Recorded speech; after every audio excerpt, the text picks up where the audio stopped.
Hi, I'm Will Robson, Global Head of Real Estate Applied Research at MSCI, and today I'll be giving you an overview of how the industrial real estate sector performed in 2017. When we look at the world as a whole, industrial was the clear outperformer at that global level, and it was top-ranked sector in most international markets when we look at countries individually as well. When we drill down to the city level, we see that same trend in North America and in Europe, with most cities showing industrial outperforming the other sectors. Many commentators have suggested that e-commerce developments that we've seen in the retail sector are driving a lot of the demand for industrial space and therefore the strong performance of the industrial sector. This is quite interesting given the results we just mentioned about the strength of industrial returns at the city level as well as the national level.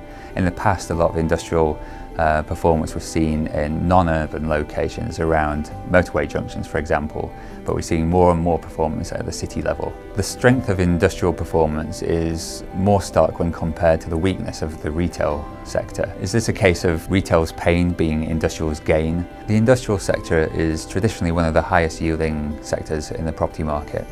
And we tend to find that these sectors get bid down by interest from investors searching for yield towards the later stages of an investment cycle. And there's some evidence that we're seeing this time around too. At the global level, we've seen the yield spread between industrials and all the other sectors compressed to record levels.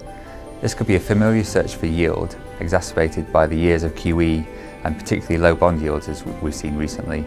However, we've also seen in many markets particularly strong rental growth, and this could be some evidence of fundamental demand driven by occupiers searching for this e-commerce related space. The big question is whether or not we're seeing a secular shift related to the e-commerce trends or just the more normal cyclical rotation. To explore this question further, we focused on the UK market in more detail. Firstly, on pricing, I said at the global level we had seen the spread between industrial and all other property yields compressed to record lows. In the UK, this pricing dynamic has been particularly extreme.